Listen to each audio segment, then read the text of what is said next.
everybody, and welcome to the Alex Cuesta Daily Show. Hope everybody had a fantastic weekend. It is Monday, March 14th, 2022. How is everybody? I know I'm doing pretty good. Before we get anything fun, like, share, follow, subscribe, rate 5 stars on Spotify and iTunes, and spread the show word of mouth if you like what we do here, because it'll only help us grow. And if we grow, that's a good thing, because we can start doing more and more and more and make it funner and funner. So, and also socials, go find us, the Alex Cuesta Show. Anywhere you can have a social media, we should be there. And if we're not, let us know. We'll get there. All right. So let's get right into all this fun stuff for the Monday, starting the week off. The Biden COVID tracker. Here we are. Last time we talked, on the 11th, on Friday, we were at 79,409,602 cases and 964,525 deaths. As of today, Monday, 3 days later, we are sitting at 79,523,228. That is an uptick of 113,626 for a 3-day average of 37,875. In terms of deaths, we're at 967,720. That is an uptick of 3,195 deaths, and that's an average of 1,065. Now, I have to say this.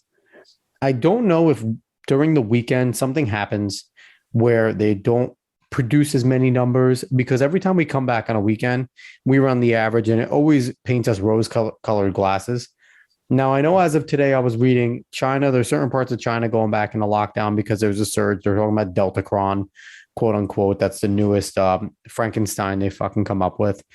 And also in Germany, they're starting to see surges. I don't think they're calling it Deltacron, but they're starting to see surges as well. So we'll keep an eye on whether or not there's surges. And of course, the Pfizer CEO came out and said, you definitely need a 4th dose, because we're believing CEOs of pharmaceutical companies now who, have no interest in just pushing their drugs to, keep selling them. Of course, they have your health in mind, and we're just supposed to believe that.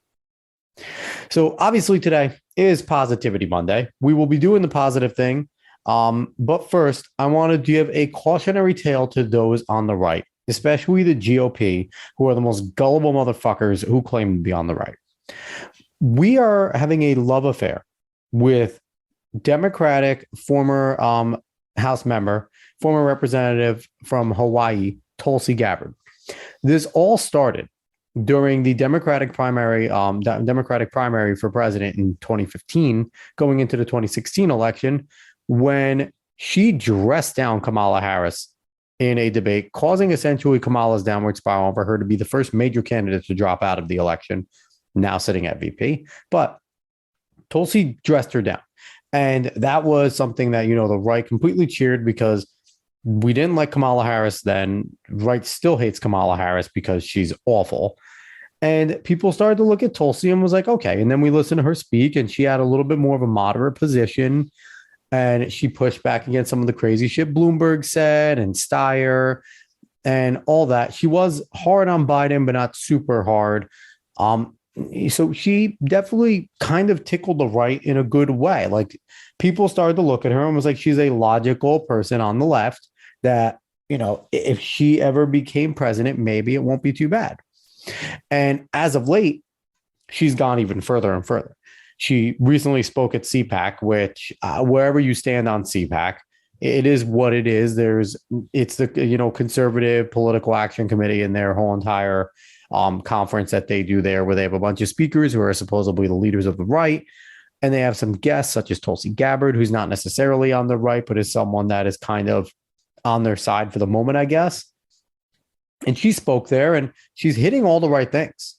And recently, she just came on the fire the other day when she put out a video talking about how United States is backing 25 Ukrainian biolabs. I have no idea if this is true. I've seen this talked about a few times on Twitter by some blue check marks.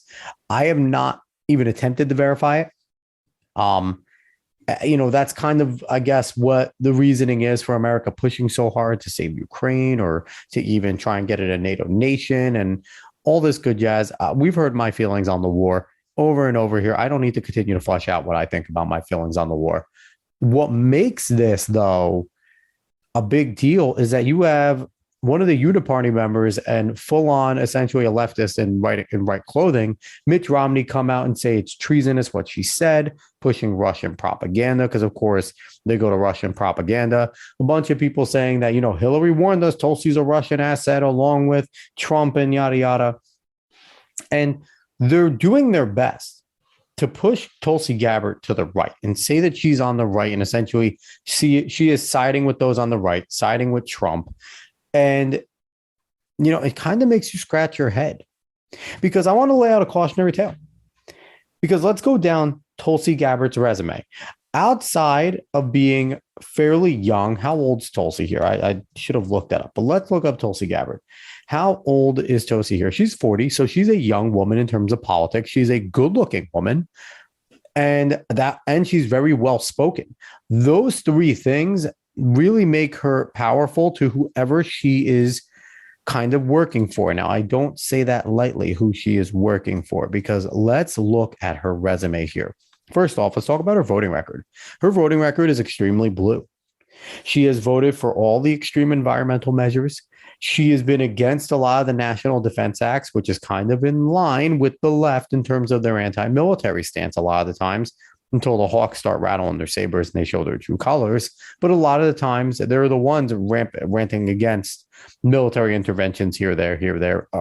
Why does the military need so much money? That's where we should make a cutback. All that stuff. We hear that rhetoric all the time, except for now when it's wartime and it's a Democratic president, and they're all saber rattling with them because they're all fucking two-faced. But her voting record's very blue. She is not on Trump's side. She voted to move along the impeachment twice of Donald Trump. So it's not like she is a Trump fan or someone that likes Trump. Her environmental record is very blue. She's voted for all the environmental shit. She's closer to Bernie and Elizabeth Warren than she is to anybody on the right. She is not on the center. She is on the left, very much so on the left. So that's my first warning. Now, can somebody change? I guess they can. But this is as far as 2020 that she was voting this way before she left Congress. Can she change a lot in 2 years? Maybe. I don't see it. Also, another huge factor to me. In 2015, she was named one of the World Economic Forum Young Global Leaders.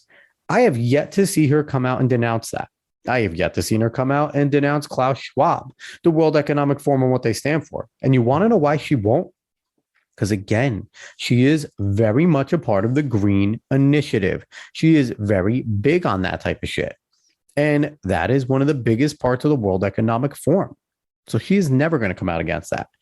So that right there should be disqualifying for her from the right completely, that she is one of the young global leaders and has never denounced them, and was even giddy when she got the award in 2015. There's a tweet of her being extremely happy about getting it.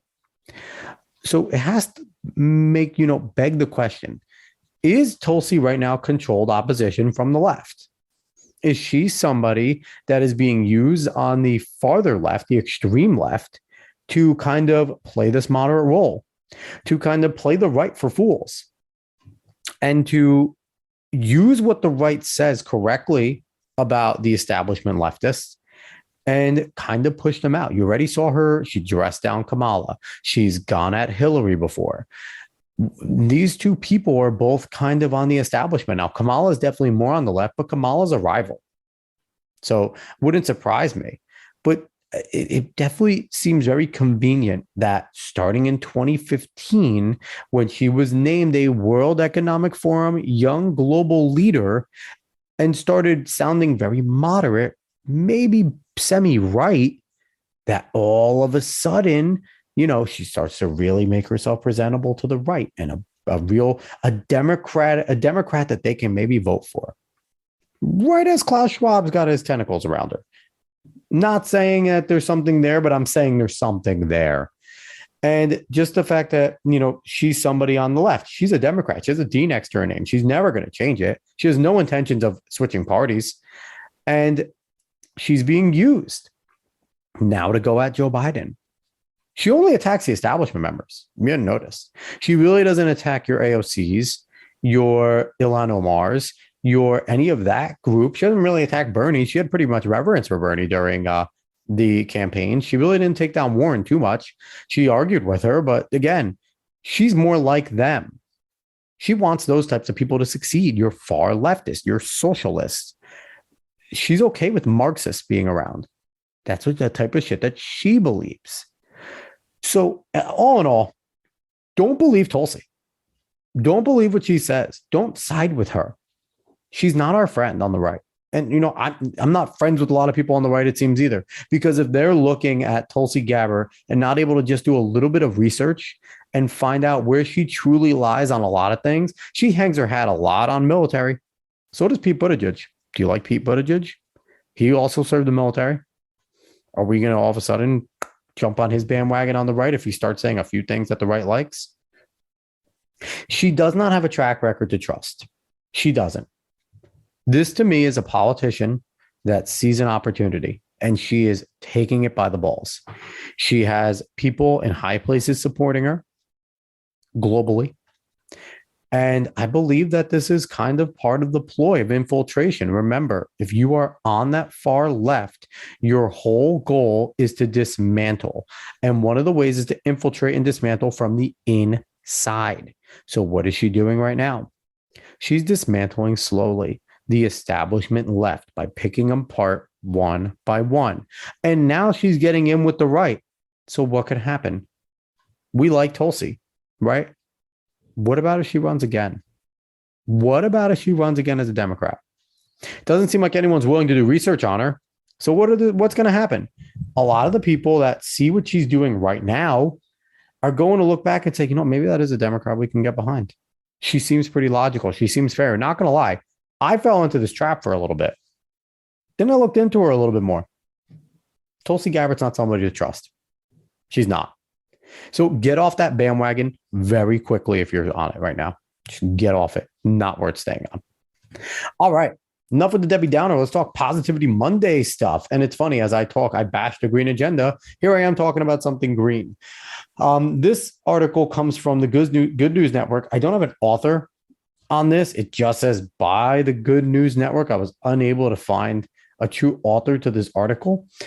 And the title is These Solar Panels Also Pull in Water Vapor to Grow Crops in the Desert. Now, just a little bit about the Good News Network real quick. It is very much green agenda driven. They have a lot of that type of stuff on here. It's good news to the left, essentially, a lot of it. They have some good stories there. They do. They do have some really good stories. This is one of them. This is a cool story. And I'm going to read it because as much as I don't like the full-on green agenda that they're pulling, I have no problem with green technology. I have no problem with solar panels and advancing them. They're a cool fucking technology. Don't get me wrong. I like the idea of solar panels. I like the idea of all of this type of stuff that they bring up. Now, my issue is, number one, it's not ready. Number two, it's not good. Not yet. It's not great. It's not where it needs to be. It cannot compete with fossil fuels yet. That is my standard. And I don't think it's an unfair standard. But onto the positivity note. This is an advancement in solar panels that everyone should be interested in because it's really fucking cool. Let's talk about it. Using a unique hydrogel, scientists in Saudi Arabia have successfully drawn water out of the dry air for growing spinach while producing electricity from the solar panels that power it all. By the way, there's some big words in here that I'm going to stumble on. Please don't make fun of me. I'm not a scientist. Let's keep going here. The system offers a sustainable, low-cost strategy to improve food and water security for people living in dry climate regions. Now, one reason this is cool is because it's not just saying like solar panels good. It's doing something to help outside of that. And you will see that the science is pretty cool. It's really on a small scale still. It's not on a large scale, but it is a cool piece of technology that I'm really excited to see if they advance. Because this would change games in desert areas, in your Middle East, in Egypt, and a lot of places that suffer in really hot climates or in desert climates. This could be cool. Let's keep going. Quote, a fraction of the world's population still doesn't have access to clean water or green power, and many of them live in rural areas with arid or semi-arid climate, says Peng Wang, a professor of environmental science and engineering at the King Abdullah University of Science and Technology. Quote, our design makes water out of air using clean energy that would have been wasted and is sustainable for decentralized small-scale farms in remote places like deserts and oceanic islands. So, yeah, he's right. This is cool technology. Again, doesn't have access to green power. Who fucking cares? If they have access to oil and they have energy, leave them alone. But Outside of that, the clean power, trying to get it to places like rural areas and stuff like that that do most of the time suffer in any of these situations is great. Let's keep going. The system called WEC2P is composed of a solar voltaic panel placed atop a layer of hydrogel, which is mounted on top of a large metal box to condense and collect water. Wang and his team developed a hydrogel in their prior research, a material that can effectively absorb water vapor from ambient air and release the water content when heated. The researchers used the waste heat from the solar panels when generating electricity to drive absorbed water out of the hydrogel. The metal box below collects the vapor and condenses condenses the gas into water. So right there, that's some really cool technology. The hydrogel is some cool shit. And they're playing off something that is easy because what is solar panels taking? They're taking in sunlight. Sunlight's fucking hot. So as they take it in, there is excess heat there. And there's potential. Whenever you have heat, whenever you have energy, there's potential for something to happen, positive or negative. They're turning this into a positive because the hydrogel seems badass. The way if it can absorb and collect and give water, awesome. Awesome. Let's keep going with this. Additionally, the hydrogel increases the efficiency of solar photovoltaic panels by as much as 9% because it absorbs the heat and lowers the panel's temperature. Again, I'm okay with this. An advanced efficiency, more advanced in efficiency, less waste. Cool. Let's keep going. The team conducted a plant growing test by using WEC2P in Saudi Arabia for 2 weeks in June when the weather was very hot.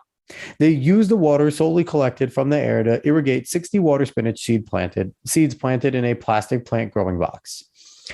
Over the course of the experiment, the solar panel, with the size similar to the top of a student desk, generated a total of 1,519 watt hours of electricity, and 57 out of 60 of the water spinach seeds sprouted and grew normally to 18 centimeters. In total, about 2 liters of water were condensed from the hydrogel over the 2-week period. So that's pretty cool, just from the size of a desk. So you have to think, when you're sitting back at school, your school desks, that's the size of the solar panel.